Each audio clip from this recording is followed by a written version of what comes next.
তো বন্ধুরা কেমন আছো তোমরা সবাই? গরমের সিজনে আম ছাড়া কেক জাস্ট ভাবাই যায় না। এর আগে তোমাদের সাথে আম দিয়ে অনেকগুলো কেকের রেসিপি শেয়ার করেছি। যারা যারা এখনও দেখোনি ভিডিওর নিচে ডেসক্রিপশন বক্সে লিংক দেওয়া আছে, সেখান থেকে দেখে নিও। এছাড়াও সামার স্পেশাল লেমন কেকের রেসিপিও তোমরা আমার চ্যানেলে পেয়ে যাবে। তো আজকের ভিডিওতে সামার স্পেশাল ম্যাঙ্গো কেক তো থাকছেই, কিন্তু আজ একই সাথে দুই ধরনের ম্যাঙ্গো কাপকেকের রেসিপি তোমাদের সাথে শেয়ার করছি, আর কিছু টিপস অ্যান্ড ট্রিক্সও থাকছে ভিডিওতে। তো চলো ঝটপট ভিডিওটা স্টার্ট করি। আর আজকের ভিডিওটা তোমাদের ভালো লেগে থাকলে অবশ্যই একটা লাইক করো, শেয়ার করো, আর কমেন্ট বক্সে তোমাদের ফিডব্যাকটাও শেয়ার করো। আর যারা যারা নতুন দেখছো আমার ভিডিও, তারা চ্যানেলটাকে সাবস্ক্রাইব করে পাশে থেকো নতুন নতুন বেকিং ক্লাসেস পাওয়ার জন্য। নমস্কার বন্ধুরা, আমি পিয়ালি, আপনাদের সকলকে স্বাগত জানাই আমার চ্যানেল টেস্ট উইথ পিয়ালিতে। চলুন আমাদের আজকের নতুন রেসিপিটি দেখে নিই। তো দেখো, প্রথমেই একটা বড় সাইজের পাকা আম নিয়ে নিয়েছি। খেয়াল রাখবে আমটা যেন ভালো মতন সুমিষ্ট হয়।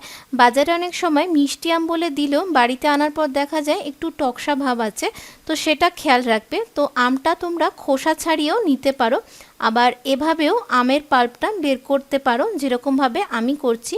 এতে অনেকটাই সুবিধা হয়, ব্যাপারটা খুব একটা মেসি হয় না।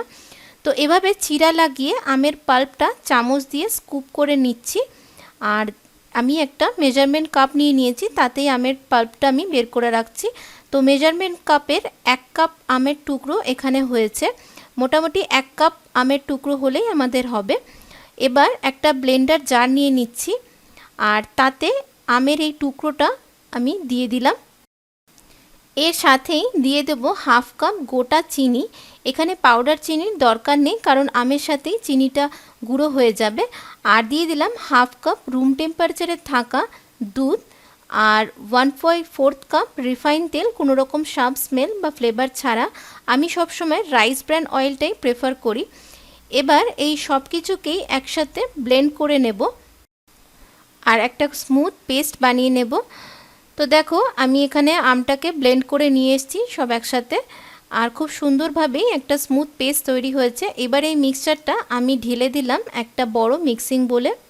এর সাথে খুব ভালো একটা ফ্লেভার আর টেস্টের জন্য দিয়ে দিচ্ছি হাফ টিস্পুন ম্যাঙ্গো এসেন্স।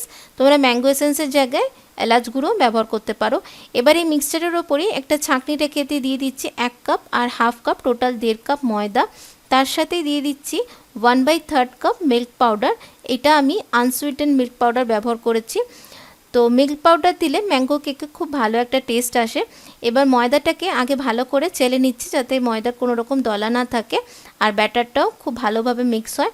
তো এবার ময়দাটাকে ভালো করে মিক্স করে নিচ্ছি সব কিছুর সাথে, আর খুব ভালো স্মুথ একটা ব্যাটার আমরা তৈরি করব। তো এখানে ব্যাটারটা একটু ঘন লাগছে, তো আমি এখানে আরও 1/4 কাপ দুধ অ্যাড করছি ব্যাটারের কনসিস্টেন্সিটাকে অ্যাডজাস্ট করার জন্য। তো আমি এখানে টোটালে 3/4 কাপ দুধ ব্যবহার করেছি। তোমরা ব্যাটারের কনসিস্টেন্সিটা বুঝে দুধটা অ্যাড করবে। আমি এখানে ডিম বা দই কোনোটাই ব্যবহার করিনি, তাই আমার দুধের পরিমাণটা এখানে একটু বেশি লেগেছে। তোমরা ডিম বা দই যেটাই ব্যবহার করবে সেটা বুঝে দুধ অ্যাড করে নিও, কারণ কাপকেকের ব্যাটার খুব বেশি পাতলা হয় না। তো আমার ব্যাটারটা এখন রেডি হয়ে গেছে। এবার এটাকে আমি দুটো সমান ভাগে ভাগ করে নিচ্ছি। যেহেতু আমি আগেই বলেছি আমি এখানে তোমাদের দুরকমভাবে কাপকেকের রেসিপি শেয়ার করব। তো দেখো, আমি দুটো ভাগে ব্যাটারটাকে ভাগ করে নিচ্ছি। একটা ব্যাটার সরিয়ে রাখলাম। এবার একটা ব্যাটারের মধ্যে আমি এখানে দিয়ে দিচ্ছি 1/3 কাপ টুটি ফ্রুটি। তো টুটি ফ্রুটিটাকে আমি একটু ময়দা দিয়ে কোট করে নিয়েছি, যাতে এটা ব্যাটারের মধ্যে মিক্স করার পরে নিচে গিয়ে বসে না যায়, পুরো কেকের মধ্যে যেন ছড়িয়ে থাকে সেই জন্য। তো কিছুটা টুটি ফ্রুটি আমি এখন বাঁচিয়ে রাখছি, এটা পরে ব্যবহার করব। এবার এর মধ্যে আমি দিয়ে দিচ্ছি half teaspoon baking powder, 1/4 teaspoon baking soda, আর তারই সাথে 1 টিস্পুন দিয়ে দিচ্ছি ভিনিগার। এবার সব কিছুকে খুব ভালোভাবে হালকা হাতে মিক্স করে নেব একবার। যেহেতু পুরো ব্যাটারটা আমি একসাথে বেক করব না, হাফ হাফ করে দুবারে বেক করব, তাই আমি আগে বেকিং পাউডার আর বেকিং সোডা ব্যবহার করিনি। যখন যে ব্যাটারটা বেক করব ঠিক তখনই তাতে পরিমাণ মতো বেকিং পাউডার আর সোডা ব্যবহার করব। তো দেখো, ব্যাটারটা আমার মিক্স করা হয়ে গেছে। আর এখানে দেখো, আমি পেপার কাপকেক লাইনার নিয়েছি। তোমরা চাইলে কাপকেক মোল্ডেও কাপকেকগুলো বেক করতে পারো। তো আমি কাপকেক লাইনারগুলোকে একটু তেল ব্রাশ করে নিয়েছি। এবার প্রত্যেকটার মধ্যে একটু একটু করে ব্যাটার আমি ঢেলে দেব। তো এখানে বলে রাখি, মোল্ডে কখনোই পুরো ব্যাটারটা দিয়ে ফিল করবে না, 3/4 অর্থাৎ 75% ফিল করবে, কারণ বাকিটা কেকটা রাইজ হওয়ার জন্য আমাদের জায়গা রাখতে হবে। তো দেখো প্রত্যেকটা মোল্ডে আমি ব্যাটার ঢেলে নিয়েছি। এবার একটু ট্যাপ করে নিচ্ছি যাতে ব্যাটারটা সেট হয়ে যায় মোল্ডে ঠিক মতনভাবে। এবার ওপর থেকে বাঁচিয়ে রাখা যে টুটি ফ্রুটিটা ছিল সেটা আমি ওপর থেকে একটু করে ছড়িয়ে দিচ্ছি প্রত্যেকটা কাপকেকের উপরে। আর আমি এখানে কিছু বাদামের টুকরো নিয়েছি, তো সেগুলো আমি প্রত্যেকটা মোল্ডে দিয়ে দিলাম। তো এবার আমি কাপকেকগুলো বেক করে নেব। আমি কড়াইতে কেকগুলো বেক করে নিয়েছি আধা ঘন্টার জন্য লো ফ্লেমে। এবার চলো তোমাদের সেকেন্ড ব্যাটারটা দেখাচ্ছি। তো সেকেন্ড ব্যাটারের মধ্যে আমি এখানে দিয়ে দিলাম কিছু চোকো চিপস, আর তারপর এখানেও সেম আগের মতোই 1/2 টিস্পুন বেকিং পাউডার আর 1/4 টিস্পুন বেকিং সোডা আর 1 টিস্পুন ভিনিগার আমি এখানে অ্যাড করে দিলাম। আর তারপর এইটা ব্যাটারটাকেও আমি আবারও একবার ভালো করে মিক্স করে নিচ্ছি। তো আমার সেকেন্ড ব্যাটারটাও মিক্স করা হয়ে গেছে।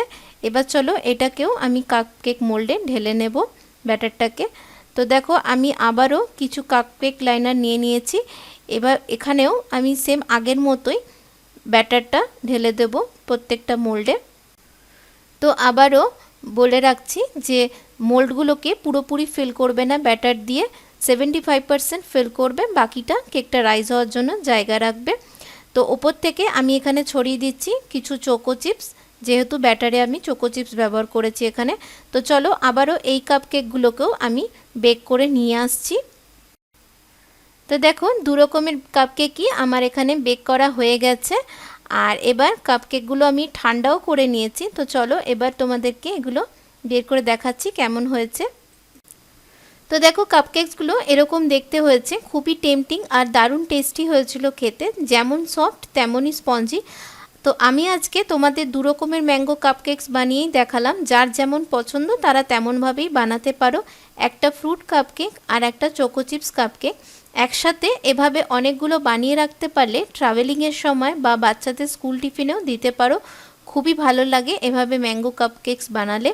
আর দেখো কতটা সফট আর স্পঞ্জি হয়েছে কাপকেকসগুলো। মোল্ডগুলোতে যে তেল ব্রাশ করে নিয়েছিলাম তাই কত সহজেই মোল্ড থেকে বেরিয়েও এলো কেকগুলো। এবার তোমরাই বলো তোমাদের কোনটা পছন্দ, ড্রাই ফ্রুটস দিয়ে না চোকো চিপস দিয়ে। তাহলে আজকের এই ম্যাঙ্গো কাপকেকসের রেসিপি যদি তোমাদের ভালো লেগে থাকে তাহলে অবশ্যই একটা লাইক করো, শেয়ার করো। আর যারা এখনও অবধি সাবস্ক্রাইব করোনি তারা প্লিজ সাবস্ক্রাইব করে পাশে থেকো। আর এরপর তোমরা অন্য কী কেকের রেসিপি জানতে চাও আমার কাছে সেটাও আমাকে অবশ্যই লিখে জানিও কমেন্ট বক্সে। আমি তোমাদের রিকোয়েস্ট রাখতে চেষ্টা করব। তাহলে দেখা হবে বন্ধুরা নতুন ভিডিওর সাথে। ভালো থেকো, সুস্থ থেকো।